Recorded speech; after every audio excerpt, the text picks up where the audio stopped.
This podcast contains strong language and discussions about relationships, sex, and love. It may not be suitable for younger listeners.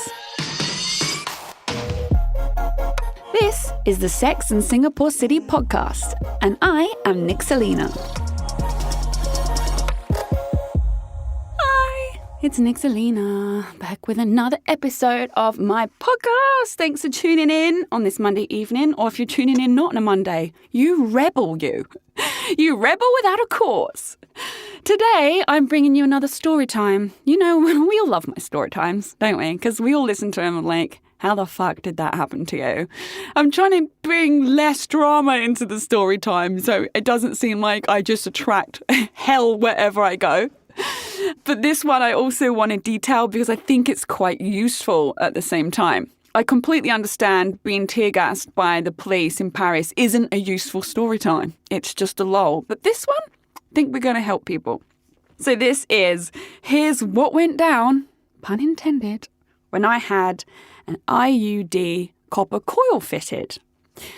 For those who don't know, an IUD coil is a contraceptive that you have inserted into your womb, which then sits in there for X amount of years and basically stops you getting pregnant.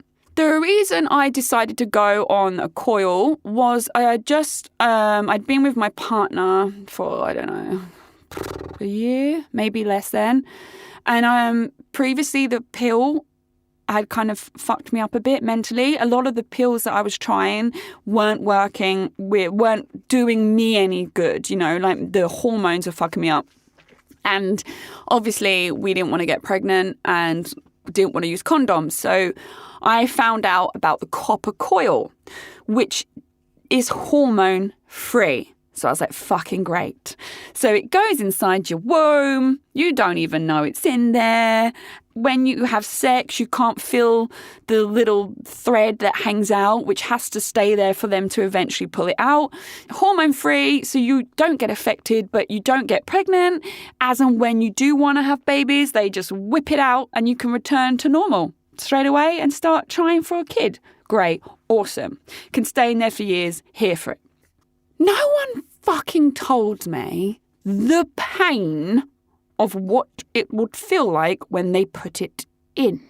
So I had it inserted in the UK, and only after I come to Singapore and had to, I'll get down there later on in this episode, but only after I come to Singapore did someone say, we don't recommend anyone having this put in who hasn't had kids, because it's something to do with your cervix being still shut and not open. I didn't get any I went to a professional clinic, you know, I didn't just go down a back alley give me a copper coil. I was in a proper sexual health and family planning clinic, went to all the consultations, and what they told me was I'd need someone to come and make sure, take me home once it's in, painkillers and all that jazz. It will settle down in a couple of days. You might have irregular bleeding for a bit, and you might have cramps at the beginning, whatnot. But that they didn't say don't do it. So I made my boyfriend take some time off work that afternoon, went to the clinic. When they put it in, I felt like someone was shoving a ball of fire and knives and Satan's pain into my fucking womb. I almost passed out because of the pain, but I couldn't pass out because I was in so much fucking pain. I'm literally clamping my legs together at the fucking pain at this point. I screamed, I was squeezing the nurse's hand, and without too much information on, you know, me and my physical body, I am quite small down there. That is too much information, isn't it? I've already done it and put it out there. Hey boys, guess what? It's like fucking a virgin. I'm quite small. I'm also childless. I've never had kids. I don't know why anyone thought I should be doing this, but it was blinding, fucking searing pain. I have never, ever felt anything like this. And then blood automatically, sorry, Sorry, guys, if guys are tuning in for this. I don't know why you're tuning in for this, if I'm totally honest. But yeah, blood everywhere. And I was just lying there. I wanted to vomit with the amount of pain. And it's something I never expected. I've had smear tests. I've, had STD tests. I've had them put the contraption in and have a look or whatever. If we take care of our sexual health, which I obviously want everyone to do, yeah, no, it's fine. I've had it all before. No, nothing like that. Oh my God. I feel sick thinking about it. So I was lying there screaming and then immediately my stomach was cramping up, right? So they had to put I was bleeding so much, I had to put sanitary towel there, whatever. They said, this is all normal, this is all normal. They had to wait till I felt unfaint to let me out. Luckily, my boyfriend was waiting in the clinic reception. We'd actually had a fight as well that day because he was a bit of a prick from start to finish. And I think I went there on my own and then told him to fucking go away and I'll go home on my own because I just couldn't deal with him. But he, thankfully, was waiting for me because I couldn't even walk. I shuffled out of that clinic. I shuffled out like an 80-year-old woman who's got arthritis, who can't stand up. I was bent over. I was struggling to walk. I felt sick and nauseous. And he had to help me get into the passenger seat of the car. I had mascara down my face where I'd been crying. And he said to me, what the fuck happened in there? I was like, please just take me home. I need painkillers. I need a hot water bottle. So I went home. I was in a lot of pain that night and I couldn't sleep because I was in so much pain. I had to have a hot water bottle and back-to-back painkillers and it cramped the cramping. It was fucking awful. I couldn't deal with it. In my head, it was like, right, it will settle down. It will settle down. It did eventually settle down, and it's wise to note now, within the first month, a girlfriend of mine also went and had a copper cord fitted, also didn't have kids, also at my age. She was fine. She left the clinic, danced back home, didn't even notice it was in. It was a complete opposite experience. So I'm talking about my story. I'm not saying this is what happens to women who have the coil fitted. This is just, it can happen. It happened to me, right? I want to make that very clear. So within the first month, it settled down. But then when I had my next real period, the fucking pain, the cramps, the nausea, it all returned. Oh my God, it was awful. I used to sit in a hot bath. I remember saying to my ex, I was just like, please help me. Please fucking help me. And he's like, I don't know what to do. And I just goes, I don't know. I don't know. I was back-to-back painkillers.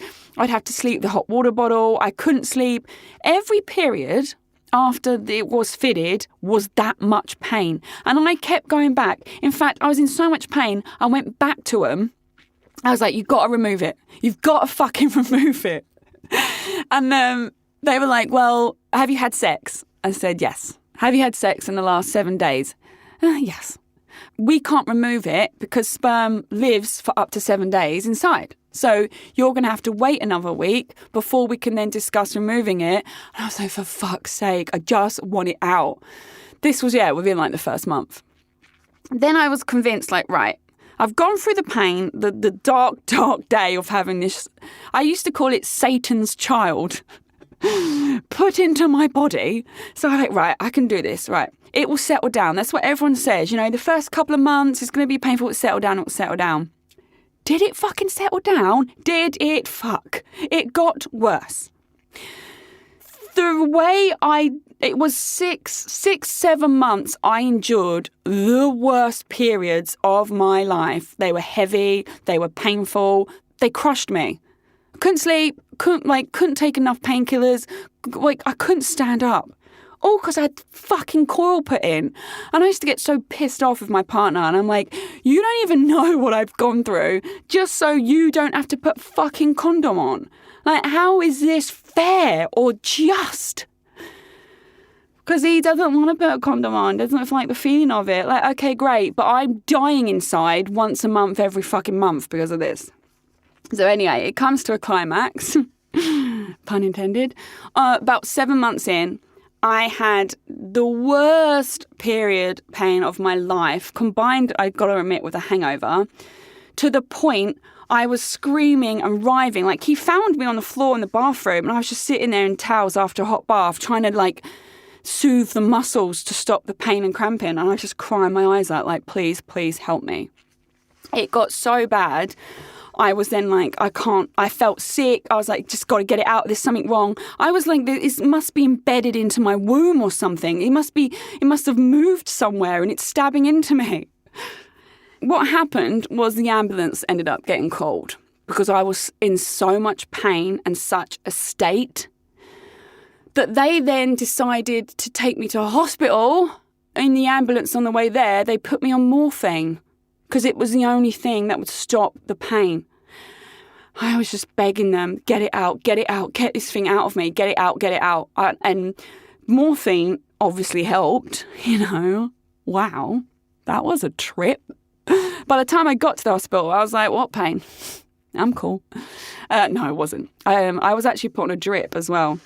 And they were like, look, we can't take it out. There's no gynecologist working. I was like, just any doctor. And at this point, I generally thought I'm going to take it out myself. Now, if you have a research online, you'll see actually a lot of people do remove the coil themselves. You shouldn't. Absolutely not. It has to be done by a professional. But people would find... God, this really is a TMI episode, isn't it? People will go inside, finger themselves, find the end of the cord and squat, cough and pull it out. I was in so much pain, I generally thought about doing that. But in my head, I was like, it's causing me so much pain, the fact that I'm even fucking on morphine now in hospital because it's embedded itself somewhere. Because that can happen as well, right? The coil can slip position and then embed into the womb lining, which is not fun. In fact, there are even cases where the coil has slipped or moved around and the person gets pregnant and it comes out with the baby, for fuck's sake. You hear all of these stories. Anyway, I don't know what happened to mine, where it went. From what I gather, it was not embedded anywhere. So I don't understand to this day why I had such a physical adverse reaction to it. But a lot of people were saying your body can sense a foreign object and constantly tries to dispel it. And that might be because maybe my body didn't accept this coil and it was always every month when the period came trying to get rid. Oh, I don't know. But the pain was so bad that the paramedics from the ambulance put me on morphine on the way to the hospital. All for fucking contraception. I can't believe it. So after that night, they told me there's no gynecologist working. And I was just like, someone fucking get it out. I was just crying my eyes out. Get it out of me. Satan's child must come out. No, I had to wait. I then was on a flight back to Singapore. So as soon as I got back to Singapore the following week, I booked myself in, went to see someone and paid $300, I think it was, to get it removed. The removal process was literally, right, cough, done. I was like, what? Yeah, it's done. Is that it? Is that all I had to do? Fucking 7 months of agony and being put in an ambulance because my pain threshold is beyond. And all I had to do was get someone to just pull it out and cough at the same time. I was fucking raging. Then they were like, do you want to keep it? Do I want to keep it? Do I fuck? I was like, get that thing away from me. I never want to see it again in my life. And actually, to be fair, when they showed it to me, here it is, it was tiny. It felt like I had something in there. It was huge, just fucking tiny. I couldn't believe it. After that, periods returned straight back to normal. The cramping went back down to a normal, manageable level. And I have never felt happier. The best decision of my life was getting that fucking thing out of me. I left it 7 months because I kept thinking perhaps it will settle down. It didn't. If it's past the 6 months threshold, in my opinion, and nothing's changed, I'm still in agony, it's not going to change from that point in. If you're thinking about getting an IUD inserted yourself, please talk to someone see if you fit the criteria. Please heed that it can go this way. It's not all roses and you put it in and years on end you're baby free and life is great. You don't know it's in there. This happens because I'll live through it. And it also made me resent my partner because I was like, fuck you for making me do this. He didn't make me do this. It was a choice we made together. But yeah, that's my experience with what went down when I had a copper coil fitted. What went down was I ended up on fucking morphine. So yeah, definitely speak to people. If you're considering it, do your research. I would suggest perhaps, I don't know, make sure, like I say, if you've had kids, it's a good option. But like I said, my friend had never had kids and she was fine, absolutely fine. So it's just definitely case by case. But if you've experienced anything like this, do reach out to me and share your story. IUD, not for me. That's the end of this episode. Thanks for listening to the Sex and Singapore City podcast. This episode was produced and hosted by me, Nick Selena, and recorded at the Splicecast studio in Singapore. I'm available to listen to on Spotify, Apple Podcasts, Google, and all major podcast listening apps. Do subscribe to enjoy a new episode every Monday evening. Please do give me a 5-star review. It helps other people also find my podcast. For more awesome content and features to read, you can check out my website, sexandsingaporecity.com. That's sexandsingaporecity.com. I'm also on social media. Simply search at Nixalina, Nixalina, to find me. Don't be shy. Come say hi.